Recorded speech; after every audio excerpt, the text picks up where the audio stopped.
चीन पाक के लिए काल बनेगी भारत की अदृश्य शक्ति। आर्टिफिशियल स्किन वाली ड्रेस बदलेगी युद्ध के नियम। ड्रेस पहनने के बाद भारतीय सैनिक हो जाएंगे अदृश्य। दोस्तों, अब एलएसी हो या फिर एलओसी, चीन के सैनिक हो या फिर पाकिस्तान के पाले हुए आतंकी, अब इन देश के दुश्मनों पर ऐसी मायावी शक्तियों से प्रहार होने वाला है जिसके बाद ना तो चीन की चालाकी चलेगी और ना ही पाकिस्तान का दोगलापन। सबसे खास बात यह है कि इस शक्ति को इस्तेमाल करने वाले हिंदुस्तान के जाबाज सैनिकों को खरोंच तक नहीं आएगी। पूर्वी लद्दाख में वास्तविक नियंत्रण रेखा पर चीन और भारत लगभग 8 महीनों से आमने सामने हैं। चीन ने अपनी विस्तारवादी नीति दिखाते हुए अतिक्रमण करने की कोशिश तो की, लेकिन भारत की जाबाजी के सामने टिक नहीं सका। अब चीन तकनीक के जरिए अपने सैनिकों को मजबूत रखने की फिराक में है। वहीं पाकिस्तान भी अपने भाड़े के आतंकियों को एलओसी पास भेजता रहता है। लेकिन अब इन दोनों की खैर नहीं है, क्योंकि हो सकता है कि जल्द ही भारतीय सैनिक ऐसे कपड़े पहन सके कि वो दिखाई न दें। अब जब भारतीय सैनिक दिखाई ही नहीं देंगे तो दुश्मनों को पटकनी देना आसान होगा। ये किसी साइंस फिक्शन फिल्म की बात नहीं हो रही है, बल्कि ऐसा सचमुच हो सकता है। दक्षिण कोरिया ने इस दिशा में काम भी शुरू कर दिया है। उन्होंने हाल ही में ऐसी स्किन तैयार की जिसे पहनने के बाद सैनिक या कोई भी अपने आसपास के वातावरण में ऐसा घुल मिल जाए कि दिखाई न दे। वहां के वैज्ञानिकों की ये कोशिश वैज्ञानिक जनरल एडवांस्ड फंक्शनल मटेरियल्स में छपी है। दक्षिण कोरिया के वैज्ञानिक एक आर्टिफिशियल त्वचा बनाने के बेहद करीब हैं, जो गिरगिट की तरह रंग बदलती है, जिसे पहनने के बाद बॉर्डर पर तैनात भारत के सैनिक सामने खड़े दुश्मन को दिखाई नहीं देंगे। कृत्रिम त्वचा से बनी ये ड्रेस सैनिकों को थर्मल इमेजिंग कैमरों का पता लगाने में भी सक्षम बनाएगी। इससे सैनिकों का पकड़ में आना मुश्किल हो जाएगा, बल्कि वे ही उल्टे दुश्मन सेना में सेंध लगा सकेंगे।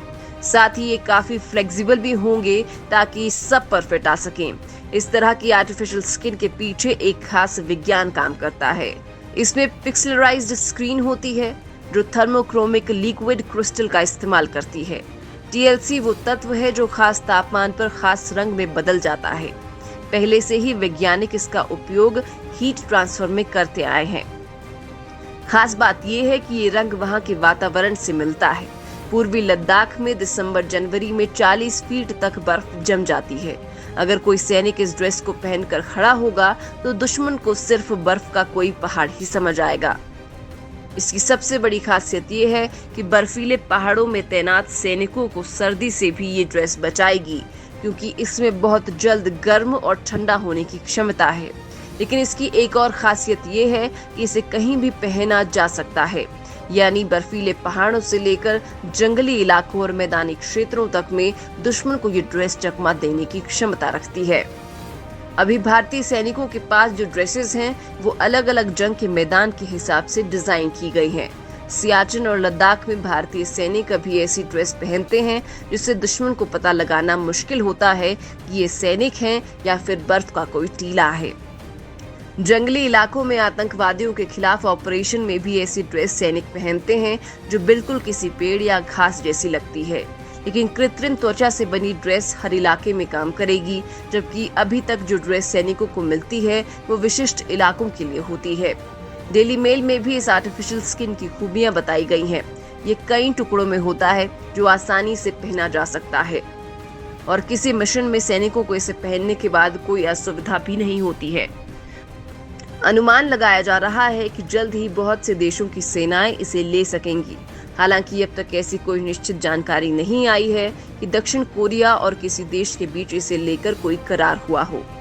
यूरेशियन टाइम्स में छपी एक रिपोर्ट में भारतीय सेना के एक अधिकारी के हवाले से आया है कि दुनिया के सबसे ऊंचे लड़ाई के मैदान में इस तरह की आर्टिफिशियल स्किन काफी कारगर हो सकती है। खासकर चीन और पाकिस्तान जैसे देशों के नापाक इरादों से निपटने में ये मदद कर सकता है।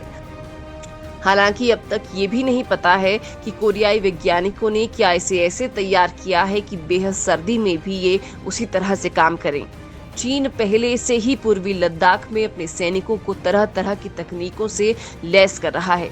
इसमें -40 डिग्री तापमान पर आराम से रह पाने के लिए कपड़े, टेंट तो है ही, साथ ही उसने आयरन मैन फिल्म की तर्ज पर सैनिकों के लिए खास तरह का फौलादी सूट बनाया है। ये कम तापमान पर शरीर को गर्म तो रखता ही है, साथ ही ऊंचे पहाड़ों पर बोझ लेकर चलने और लड़ाई में भी कई तरह की मदद करता है। इसे एक्सोस्केलेटन सूट कहा जा रहा है।